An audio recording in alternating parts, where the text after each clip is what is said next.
The desert wind swept across the Valley of the Kings, carrying the scent of dust and the faintest echoes of prayers whispered thousands of years ago.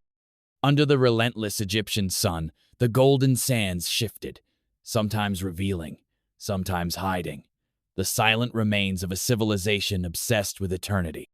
But on this night, as the full moon cast its silver light over the winding Nile, something extraordinary was about to unfold.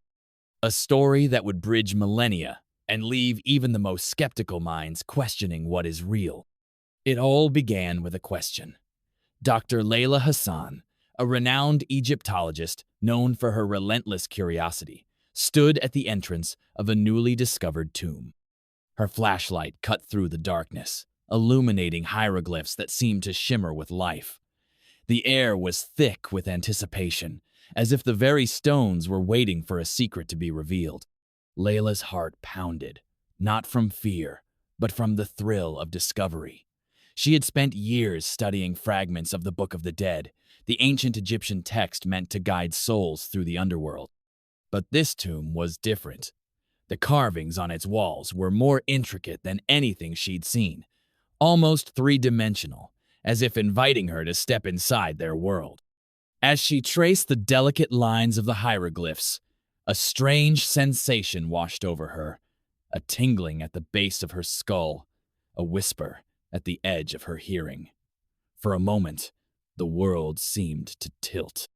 The torchlight flickered, and the carvings pulsed with color, swirling into patterns that defied logic. She stumbled back, breathless, trying to make sense of what she'd seen. Was it exhaustion? A trick of the mind? Or was it something more? The next morning, Layla returned with her team, determined to document every inch of the chamber. But as they worked, strange things began to happen. Cameras malfunctioned.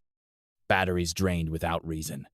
One assistant, usually practical and calm, claimed to hear haunting music that vanished as soon as she tried to record it. If you're enjoying this story, don't forget to like and subscribe for more stories that bring history's greatest mysteries to life. Layla tried to explain it all away, but she couldn't shake the feeling that this tomb was more than a burial site. It felt like a portal, a gateway to something beyond human understanding. That night, unable to sleep, Layla pored over her notes. She noticed that the hieroglyphs, when viewed from a certain angle, formed a sequence, a kind of code.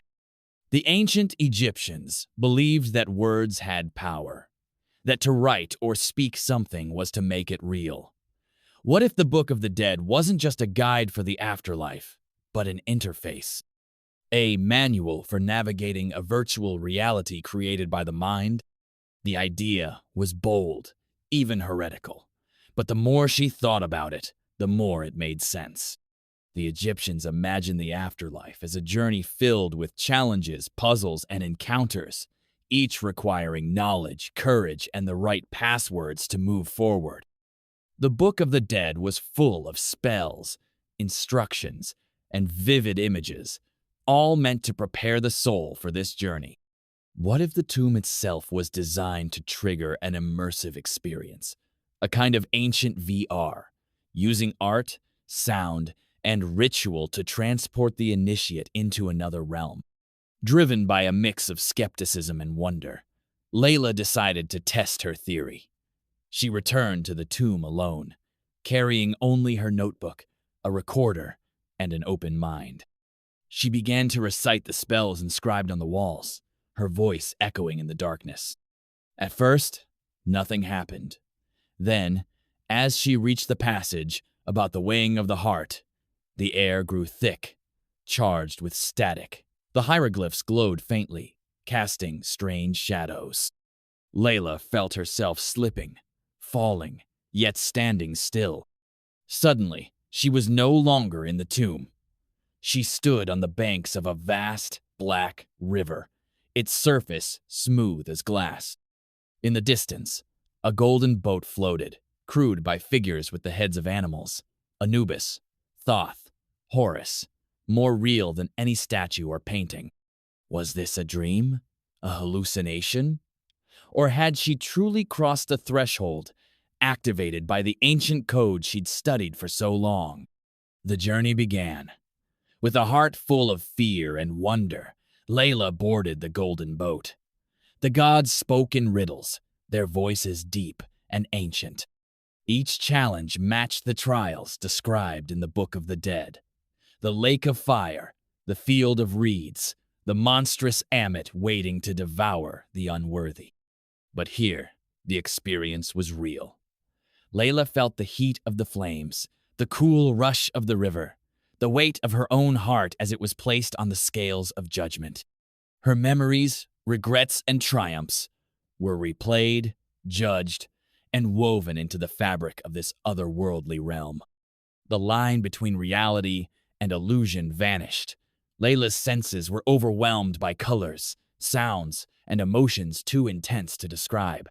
She saw visions of ancient Egypt at its height, bustling markets, towering temples, solemn processions, the building of pyramids, secret rituals, and the prayers of mothers and children. Then came a revelation. The gods were not just guardians of the afterlife. They were guides, mentors, and astonishingly, master programmers. The Book of the Dead was their code, a set of instructions to shape the soul's journey, to test and transform it.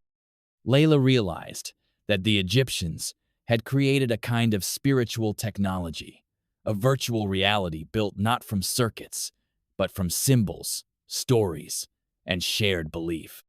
The tomb was not just a grave, but a chamber of initiation, where the boundaries of self and world dissolved, and the initiate was reborn. But the journey was not without danger. Layla faced shadows, her own fears, doubts, and pain. The real challenge was not external, but internal, to confront the darkness within. The spells and rituals were tools, not guarantees. Success depended on courage, wisdom, and the willingness to face oneself. At the journey's end, Layla stood before Osiris, Lord of the Dead. His eyes reflected all the joys and sorrows of humanity.